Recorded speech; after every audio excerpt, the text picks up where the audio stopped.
Hello, Dylan here, and welcome to another episode of my favorite anime characters. And for this one, as you can tell from the title, it is going to be Monster Musume.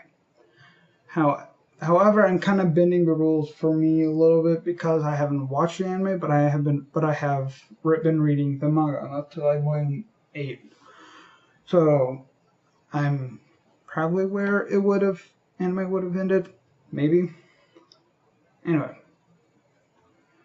In this kind of series I'm doing on here, I have three different categories for my favorite anime characters: the waifu, the best boy, and then my overall favorite character. Some can be the same, and some might not be the same. Without further ado, let's get started with the waifu. Now, a lot of people, when they watch this, that like the thing that's been talked about with Monster Musume is it opens so many like monster girl fetishes and all that kind of stuff. And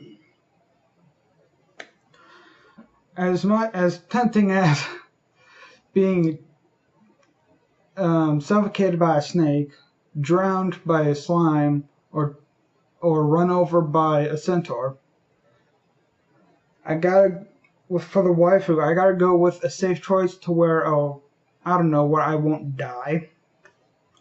And that safe choice is obviously Miss Smith, the only human female main character that we see, because all the rest are always monster girls, obviously.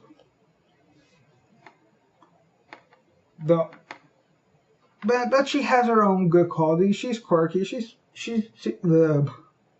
quirky. She's funny, and I can see a bit of me in her as her being lazy at some points, which I am. I can be very lazy, and the biggest plus being that I won't die. At least not directly, because of anything that she would do on accident. Because if you go back and look at the very first scene, you literally see the main character almost getting choked to death by Mia. So yeah, I gotta go with the one that's a little more safe and allows me to actually live, versus getting a fantasy brought out and then just dying right after. Plus with Miss Smith, you can always end up meeting all these characters anyway. So technically that'd be a plus as well. You get to meet all these other monster girls at the same time. So it's literally an all-in-one if you choose Miss Smith. And make it a Mrs. Smith. Anyway. Okay, up next is the best boy, which if we all know, there's only really one character in there that's main character, and then that's male. That's obviously the protagonist.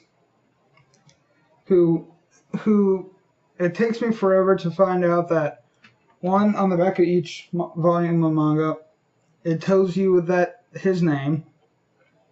But what you always read/hear from literally every character, you never really hear his actual name unless it's from him, I think. Because a lot of them, because Mia calls him darling, Poppy calls him boss, Saria Centauria calls him lord. I think the next one is Mero. Mero calls him master, and Arachne calls him Arachnia,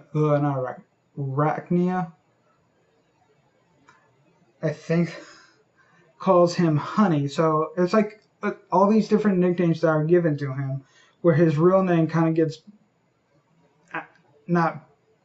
gets blown away because you just hear all these different things that they call him, and you don't really hear his actual name, which is see if I can say it right, Kimihito. And with and obviously he has to be considered the best way because for one, he's the only main guy in the series. At least you count that one perverted one that wanted Poppy's egg. Ugh. But obviously no one's going to pick him. Anyway, but it's not just because he's the main character and the only guy there, but it's also because he does have that quality of, despite all the crap that he has been going through with all these monster girls, he still cares for them, which is something that you would not expect from. Well, you would expect it from a main character in a show like this, but you wouldn't expect it from like all the, because some of these like Rachnia got she got essentially kicked out of her host family because her claws scratched. I don't know if there's an anime or not, but it is recently read in the manga. Scratched their daughter's hand, and so the daughter wasn't afraid, but the parents were. So they just kicked her out of the host family and like transferred her to another one, which ended up now being Kimihito's.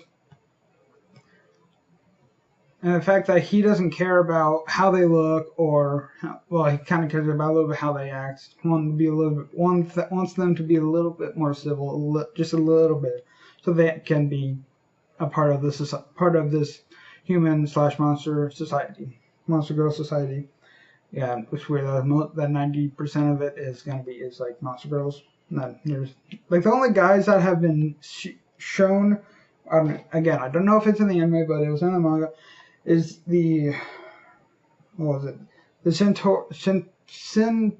centaurs have these group of guys that I probably shouldn't talk about that. Not because of spoilers, but because of YouTube. Anyway,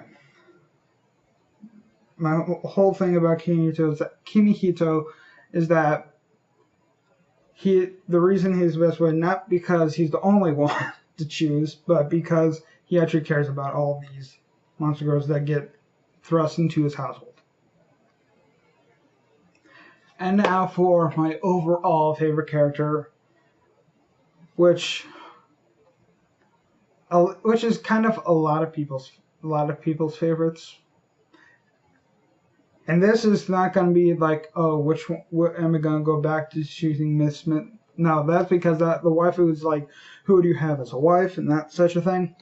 But the overall is going to be just overall, who do you like the best in the series? Like, who do you like who do I cheer up, get like in a better mood when I see them on the screen? And for that, I choose Sue, the lovely slime girl Sue. Because she is so adorable at everything she does. She's caring. Technically she was caring at the beginning, but she didn't know what she was doing. Like, accidentally drowning Kimihito at some points. And other people at some points. But for her, it's kind of like an accident. She's kind of like giving him a hug or something. Anyway. All the moments that I always see Sue in is like the most either adorable moments, like when she's Bucket Sue, when she's in the bucket. That is the most adorable thing I've ever seen. And I don't know if it was in the anime, but again, like I said, I haven't watched the anime yet. Whenever they were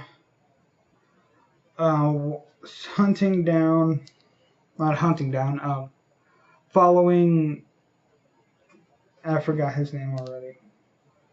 Kimihito? Yeah, Kimihito. Whenever they were following him around, him and Miss Smith around, thinking they were on a date, and Sue was like giving them disguises to use.